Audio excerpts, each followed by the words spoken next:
Sore hari ini saya cuma mau cerita satu cerita. Tapi kisah ini akan menyelesaikan masalahnya orang-orang yang punya hutang.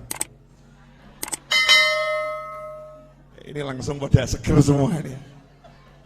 Orang-orang yang punya hutang insya Allah akan selesai masalahnya berkat cerita yang satu ini. Tapi syaratnya satu. Syaratnya jangan matikan nabimu, jangan wafatkan nabimu, jangan hilangkan nabimu Muhammad sallallahu alaihi wasallam. Nabi hanya pindah dari alam dunia, pindah ke alam barzah, pindah ke sana. Bahkan tubuhnya Nabi tidak mati, tubuhnya tidak mati. Nama kematian buat Nabi hanya keluarnya roh dari jasad. Tapi jasadnya enggak meninggal, jasad Nabi tidak mati. Baru jasadnya syuhada saja masih hidup. Sayyidina Hamzah radhiyallahu taala anhu setelah 40 tahun kuburannya digali karena mau dibuat jalur perairan, dipindah. Ada salah satu alat gali yang kena tubuhnya, jenazahnya. Setelah 40 tahun masih mengucurkan darah segar.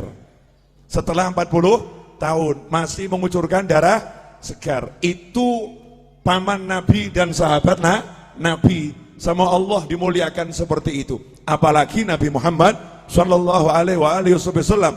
Di dalam Al-Quran jelas disebutkan orang-orang yang meninggal di jalan Allah, jangan kamu kira mereka meninggal. Justru Allah juga ngomong gak boleh mengira beliau-beliau meninggal. Bahkan yang ngasih nama hidup itu bukan saya. Yang ngasih nama hidup itu bukan ulama. Yang ngasih nama hidup itu bukan Nabi Muhammad SAW. Tapi Allah sendiri yang mengatakan bal ahya, mereka itu sungguh hidup di sisi Allah subhanahu wa ta'ala yurzakun. Dan bukan cuma hidup, ada yang hidup gak dapat rezeki, tapi ini hidup yurzakun, terus diberi rezeki oleh Allah subhanahu wa ta'ala. Itu baru kelasnya orang-orang yang syuhada. Lantas bagaimana dengan kelasnya imamnya para syuhada, imamnya para nabi, imamnya para Rasul, yaitu baginda Muhammad sallallahu alaihi wasallam.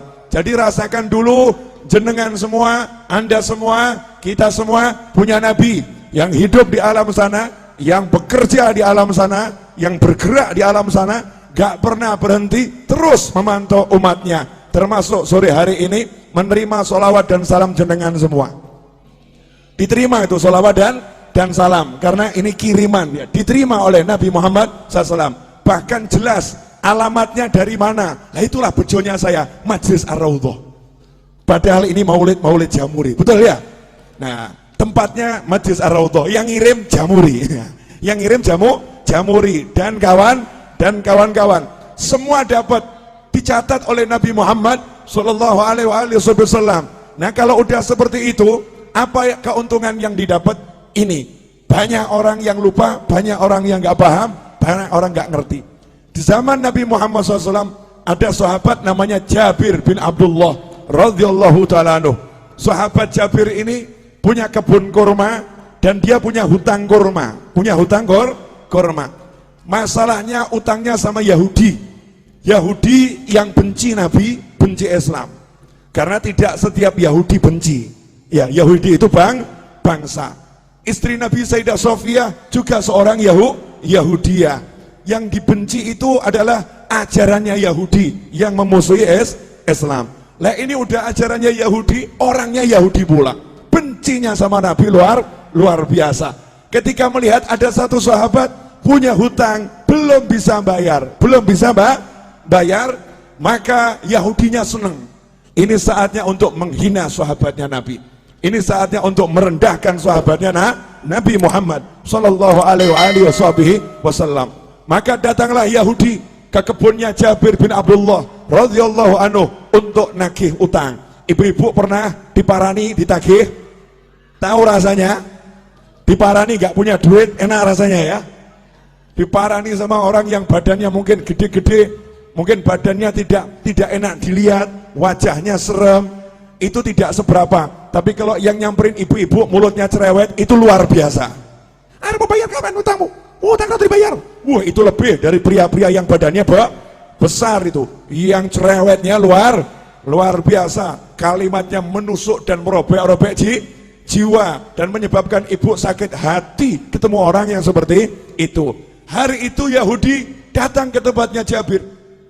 Nabi Muhammad SAW dimintai tolong sama Jabir, ya Rasulullah, tolong utang saya ini biar bisa ditunda, dibayar tahun depan.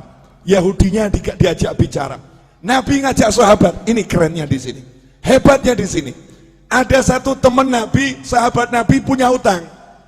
Uangnya buat bayar gak cukup, kebunnya buat bayar gak cukup. Nabi Muhammad SAW tidak duduk di rumahnya. Tapi Rasulullah SAW ngajak sahabat-sahabatnya, yuk kita ke rumahnya Jabir, ayo kita ke kebunnya Jabir. Kasihan itu, Jabir digeruduk Yahudi, Jabir disamperin Yahudi. Ini Yahudinya lagi nagih Jabir, mau menghinakan Jabir. Berangkat Nabi Muhammad SAW bersama sahabat. Kemudian Rasul sendiri yang ngajak ngomong bicara si Yahudi. Artinya Nabi SAW tokoh masyarakat, Rasul punya jabatan, punya kedudukan, mau membela orang yang ditagih hutang, mau membela orang yang terlilit hutang. Saat itu Nabi belum punya duit, karena Nabi kalau punya duit tekno didom langsung, dibagi-bagi langsung habis. Apa sabda Nabi buat orang yang terlilit hutang? Kadang ini mubalih nggak paham, kemudian menyebutkan hadis yang seakan-akan orang meninggal punya hutang itu sengsara. Salah. Dulu Nabi Muhammad SAW bersabda, siapa yang meninggal punya hutang, saya tidak akan sholatkan jenazahnya.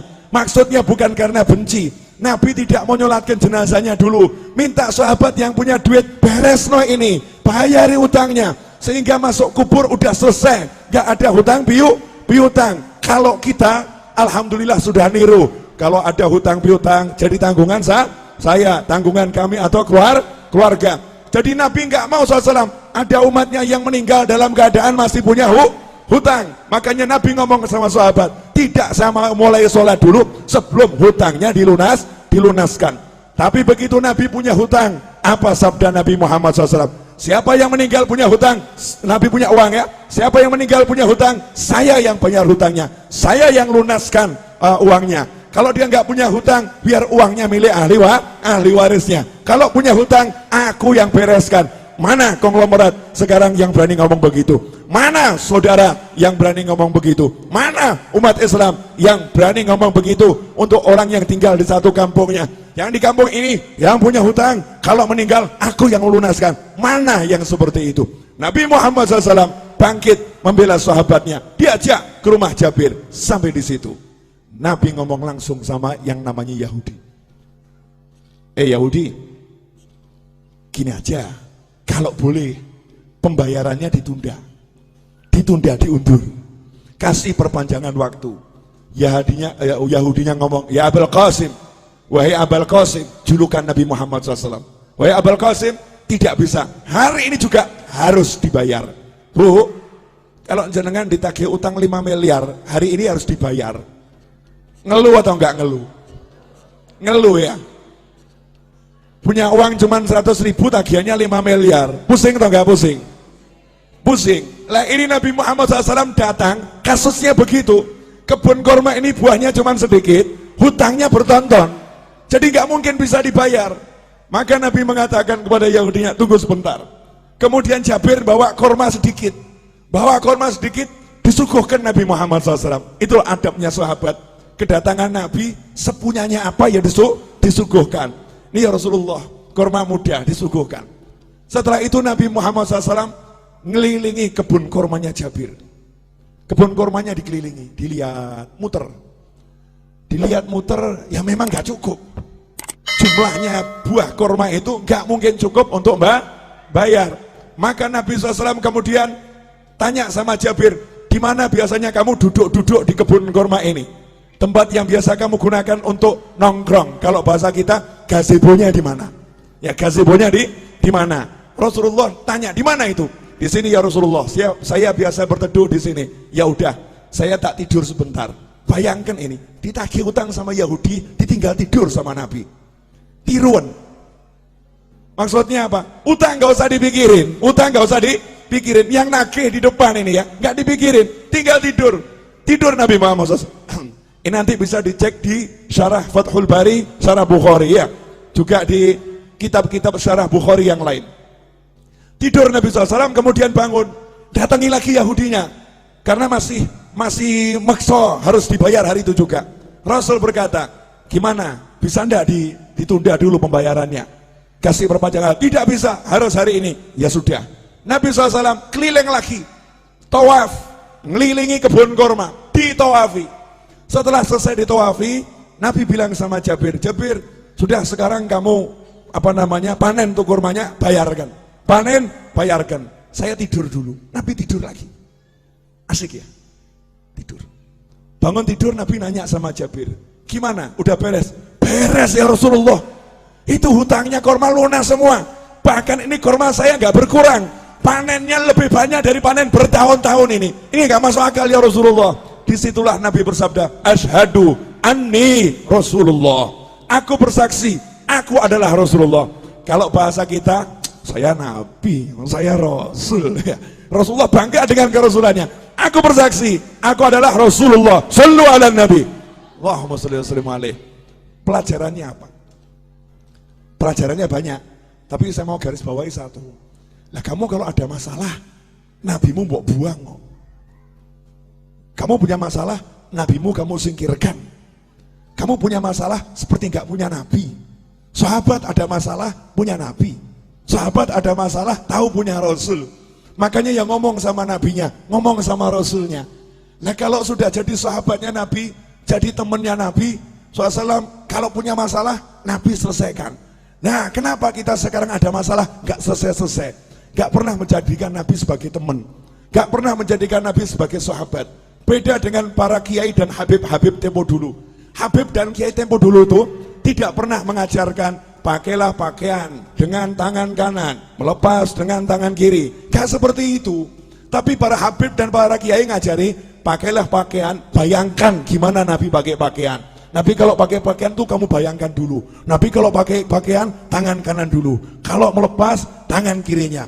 Rasulullah SAW kalau pakai sandal, kaki kanan. Kalau melepas, kaki kiri. Bukan masalah kanan kirinya, tapi suruh bayangkan nabinya, suruh bayangkan Rasulnya Muhammad Sallallahu alaihi wasallam. Nah kalau kita udah seperti itu, jalan kita bayangkan gimana Rasulullah pakai sandal, kemudian jalan kita bayangkan bagaimana Rasulullah berjalan, duduk kita bayangkan bagaimana Rasulullah dulu SAW. Maka kalau kita punya hajat, ada masalah, tinggal ngomong, Kanjeng Nabi pengen beli rumah, gak punya duit, ngomong loh.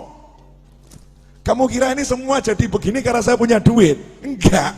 Tapi gara-gara saya rajin ngomong, ya Rasulullah, cucumu yang agak nyebelin di Solo ini, banyak dosanya, banyak salahnya, punya utang banyak, punya hajat banyak, please mintakan sama Allah, lunaskan, mintakan sama Allah, selesaikan, mintakan sama Allah. Nah kalau Jabir sahabat, Jabir itu sahabat, Nabi datang ngurusi, masa saya cucunya nggak diurusi? Gak mungkin. Masa saya cucunya nggak diurusin? Gak mungkin. Lantas bagaimana dengan Anda? Beb, saya bukan cucu Nabi. Tenang, Anda semua bisa jadi saudara Nabi Muhammad SAW. Rasul dalam hadis mengatakan, sungguh saya kangen sama saudara saya. Maka sahabat ngomong, ya Rasulullah, kan kami ada di sini, kami saudaramu, kok dicari? Kenapa? Saya nggak cari kalian, kalian sahabat saya, bukan saudara saya. Lantas siapa saudaramu ya Rasulullah SAW? Orang-orang yang lahir nanti belum pernah lihat saya, tapi percaya sama saya, iman sama saya, bahkan rela kehilangan harta dan keluarganya demi sekali melihat saya. Itulah saudara-saudara saya. Saya kangen pengen melihat beliau-beliau itu. Bayangkan, Nabi belum pernah ketemu kita, wujud kita belum ada, sudah dikangeni, dikangeni. Lah kalau kita sekarang bisa kangen sama Nabi dengan baca sholawat barzanji, maulid tiba, kemudian burdah, simtudurar dan semisalnya, kita sholawatan sama kangen, berarti kita jadi kelompok saudara Nabi Muhammad SAW. Dan saudara sama saudara itu pasti saling membela, pasti saling mendukung. Kalau udah begitu, kamu punya masalah, insya Allah nggak punya masalah. Saya punya masalah, insya Allah nggak punya masalah. Kenapa? Yang turun tangan langsung Nabi Muhammad Sallallahu alaihi wasallam, yang menyelesaikan langsung Rasulullah SAW. Nah, biar Rasul mau turun tangan, biar Rasul mau menyelesaikan, saya kasih tip satu, gak usah banyak-banyak. Mau bu? Wani piro? Ya karena ini urusannya urusan masalah. Banyak orang zaman sekarang kan penuh masalah, bingung solusi. Gampang. Ilmunya orang tua. Pegang tasbih, baca nariyah. 4.444 kali. Pegang tasbih, baca munjiah 1.000 kali. Solawat, pegang solawat. Solawatin masalahmu. Ada orang ngomong, Beb, ini kan urusan dunia. Masa solawat dipakai urusan dunia? Loh, kamu tuh masa urusan dunia mau pakai apa kalau nggak pakai takwa? Urusan dunia itu diraih dengan takwa. Kamu punya hajat pengen kabul harus doa. Doa nggak pakai solawat nggak diterima sama Allah.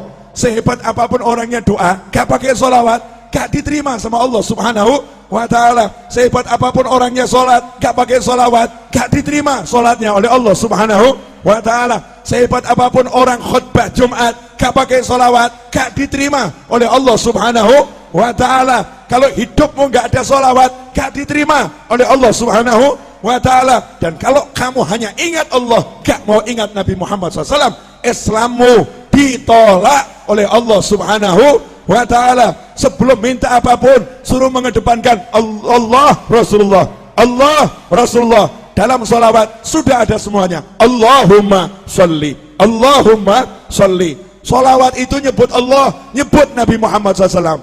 Nah, setelah kita banyak sholawat, awali doa dengan sholawat, betul? Setelah kita banyak sholawat, baru ngomong, ya Allah, ini loh hajat saya, ini loh masalah saya, selesai. Makanya orang dulu ngajari begitu. Cuman ibu-ibu pokil. Tahu pokil, Bu? Curang. Ya, merekayasa solawat, kemudian mencurangi solawat. Nariyah 4.444 kali dibaca berjamaah, satu orang ambil 5 jagung, 10 jagung. Saya nggak bicara fadilah, kalau fadilah luar biasa, fadilahnya luar biasa. Kemudian protes sama kiainya, sama habibnya, sama gurunya. Saya udah baca nariyah berjamaah, tapi hajat kok nggak kabul-kabul. Habibnya jawab kabul, cuman kabulnya juga berjamaah, jadi dicicil saudara-saudara. Kabulnya dicicil, diangsur. Kalau pengen kabulnya cespleng, ya kamu sisakan waktu khusus. Minta izin sama suamimu. Ya, suami, kamu butuh mobil, butuh rumah, butuh hutang lunas. Iya, dah kamu urus anak-anak, aku izin ngurung diri di kamar 5 jam, jangan diganggu. Ngapain? Mau nariyah. Pegang tasbih, baca nariyah 4.444 kali. Setelah itu keluar ngomong sama suami, jangan kamu pikir lunas hutangmu. Niru Nabi, Nabi tidur. Nabi tidur, dah silahkan pergi kerja, gak usah dipikir. Main-main sama anak, gak usah dipikir, lunas. Suaminya nanya, lunas piye? Duit gak ono, tenang, Nabi yang bereskan. Lah cara piye? Ojo takok aku. Caranya gimana? Jangan tanya saya. Janji Allah wa yarzuqhu min haitsu la yahtasib. Allah akan kasih rezeki dari arah yang gak pernah diduga. Itu kalau kita pegangan sholawat. Dan tidak mungkin sia-sia orang yang berpegang sholawat. Nah sayangnya kita sukanya susah. Ini ibu-ibu Jawa ini kan gak ada wajah-wajah susah, gak ada ya. Gak ada wajah-wajah susah, gak ada.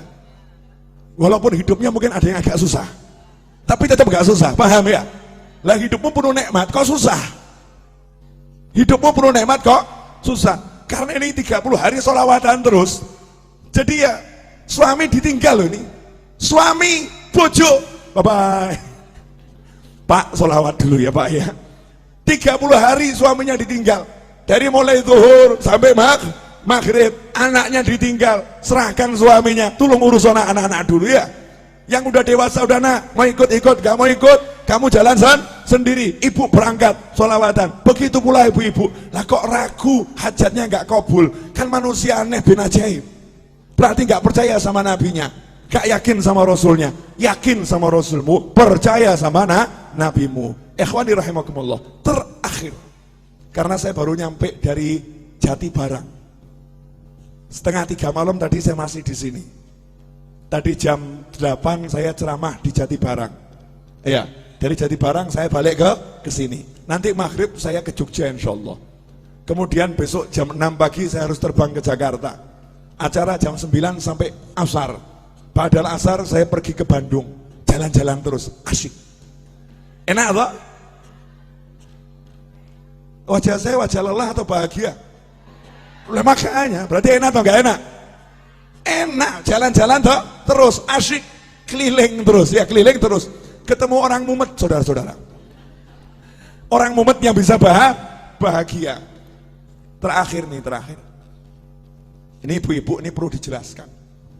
Saya masih ingat kata-kata Habib Anis. Ibu-ibu itu yang wirid-wiridnya jauh lebih banyak dari bapak-bapak. Bahkan mungkin ibu-ibu itu punya buku doa terbanyak dibandingkan bapak-bapak. Yang paling hafal doa-doa itu ibu-ibu. Doa pelunas hutang 1, doa pelunas hutang 2, doa pelunas hutang 3 gitu ya. Itu ibu-ibu. Saking mumetnya, wiridnya luar biasa, itu ibu-ibu.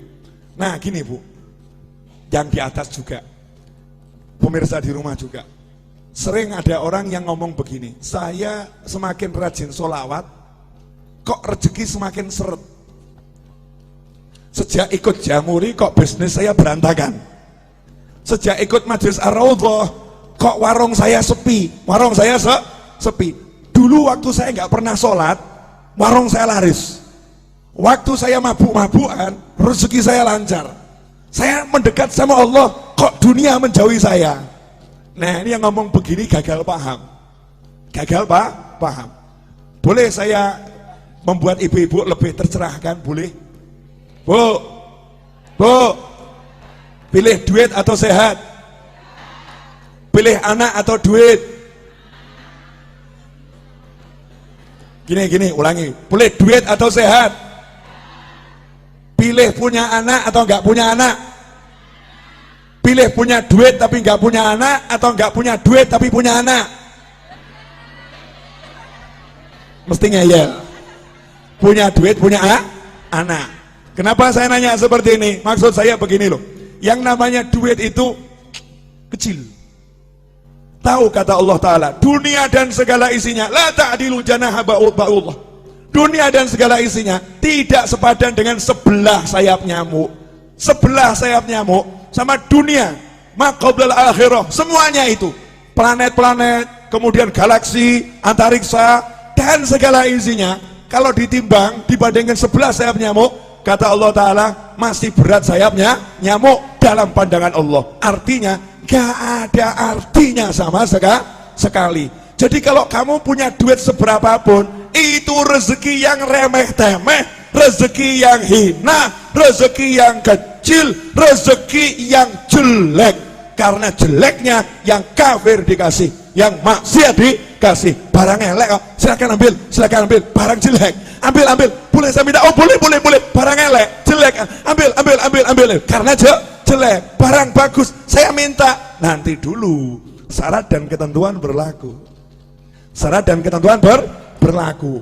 Nah yang barang bagus apa? Bisa sholat, bisa zikir, bisa sholawat, bisa bekti sama orang tua, bisa puasa, bisa baca Al-Quran, bisa menikmati maulid. Ini rezeki yang luar biasa. Makanya ketika kamu mendekat sama Allah, kemudian kok duniamu kecil, itu tanda-tanda bahwasanya kamu dikasih rezeki yang sangat besar. Masalahnya duitmu seret, itu aja. Cuman duit yang seret, tapi kan mata sehat, telinga sehat, kaki sehat, semuanya sehat, bisa menikmati majelis, bisa bahagia. Ada orang yang duitnya banyak, habis buat berobat. Ada orang yang duitnya banyak, habis untuk memuaskan nafsunya, nggak puas, cari bahagia, nggak bahagia. Lanjenengan modal masuk Jamuri, duduk silo, selonjor, senden, bahagia. Kok murah men ya? Gampang men nih, bahagianya, mudahnya luar biasa. Nikmat dari Allah Subhanahu wa Ta'ala. Kuncinya di situ. Buang dulu dunia dari hati, kecilkan. Gak ada manfaatnya nih, cilik, gak ada artinya. Setelah bisa kamu buang, nanti di situ dunianya akan datang. Bahasa saya begini, perempuan cantik itu kalau dikejar semakin gaya. Betul? Ini pengalaman pribadi ini. Ya, pria tampan kalau dikejar juga semakin gaya. Tapi kalau dicuekin pasti penasaran. Ini semua orang ngejar saya ya. Kok yang satu ini cuek-cuek saja ya? Akhirnya kebalik. Yang cantik tadi itu akan ngejar, betul ya? ngejar. Lah kalau kamu pengen dikejar dunia, cuekin dunianya. Cuekin dunianya. Kalau kamu cuek sama dunia, dunianya nanti akan penasaran. Kok aku nggak disentuh ya? Aku nggak dicari sama dia ya? Aku kok nggak dianggap ya? Dunianya akhirnya jor-joran. Ambil, ayo, tertarik sama aku. Ambil, tertarik sama aku. Kita tetap nyantai-nyantai saja. Cuek, nggak ngaruh. Gak ngaruh. Itu kunci untuk menguasai dunia. Rahasianya di situ. Terakhir. Udah, ini saya ceramah bengak-bengok biar ngantuknya hilang kabeh. Karena ini jamnya jam ngantuk dari tadi jam 1 kan ya. Ngantuk. Terakhir ibu-ibu yang dimuliakan Allah Subhanahu wa ta'ala. Jadi kalau ada masalah, gak usah bingung, gelar sejadah, pegang tasbih, baca sholawat. Selesai. Setelah itu ojo mbok pikir. Jangan dipikir. Lanjutkan kehidupan. Masak ya masak, ngobrol sama anak ya ngobrol sama anak. Dan jangan buka handphone kemudian share sama temannya, sumpek aku sumpek. Nah, ini gak selesai masalah ini. Sumpek, saya lagi banyak masalah. Semakin kamu nyebut, semakin sumpek itu. Semakin sumpek. Udah kamu duduk baca sholawat, selesai, gak usah di-share. Walaupun suamimu nyebelin, gak usah diurus, sholawatin. Selesai. Loh, saya punya pengalaman. Orang curhat sama saya, Beb, ini suami saya kok ngambek terus nih, Beb. Pulang ke rumah ketemu suami wajah ngambek terus. Suntuk saya, Beb. Gimana caranya? Sholawatono. Selesai. Jadi nanti kamu ngelus-ngelusnya sama sholawatin. Allahumma sholli ala sayyidina Muhammad. Di hati saja tidak disolawatin. Besoknya laporan lagi, Beb, alhamdulillah gimana? Udah nggak ngambek lagi. Silahkan dipraktekkan ibu-ibu ya. Kalau suaminya suka ngambek-ngambek, sholawatin. Ya, sholawatin. Kalau kerja di perusahaan, bosnya ngambek-ngambek, sholawatin. Kalau ada pelanggan yang ruwet, sholawatin. Beres, nggak mungkin tidak beres. Jaminan 100%, 100%. Ini yang ngomong sudah praktek. Yang ngomong sudah praktek. Kalau ketemu orang ruwet-ruwet, modal saya tak sholawatin, selesai. Ya, sholawatin selesai. Kalau saya nggak kuat nyolawatin, saya titip sama teman-teman saya, duduk di musola, baca munjiah 100 kali, saya punya hajat. Duduk di tanah sana, baca munjiah 1000 kali, saya punya hajat. Giliran saya nyupir ceramah, saya ceramah, yang lain sholawat. Selesai ceramah, selesai masalah. Mau praktek? Jangan, berarti kamu nunggu masalah dulu. Jangan praktek untuk masalah, praktek untuk hajat. Terima kasih, jazakumullah khairan katsiran. Insyaallah yang sedikit ini barokah dan manfaat. Saya udah bilang pokoknya kalau bulan Maulid ceramah saya berusaha dandan. Saya begini nih sumuk dan panas. Saya membayangkan bagaimana ibu-ibu kuat dengan pakaian yang seperti ini ya, luar biasa. Waktu saya di Hongkong naik taksi, supir taksinya diminta sama TKW Hongkong dengan bahasa Hongkongnya, tolong AC-nya didinginkan. Maka jawaban supir taksinya, AC saya sudah dingin. Masalahnya bukan di AC, tapi pakaianmu kebanyakan katanya. Bukan pakai jubah, pakai ini tuh apa namanya TKW kalau pengajian, pakaianmu kebanyakan. Alhamdulillah, insya Allah kalau pakai baju gini kepanasan akan menghilangkan panasnya neraka, menghilangkan panasnya kubur. Saya minta semuanya angkat tangan tirukan saya, boleh? Bismillahirrahmanirrahim.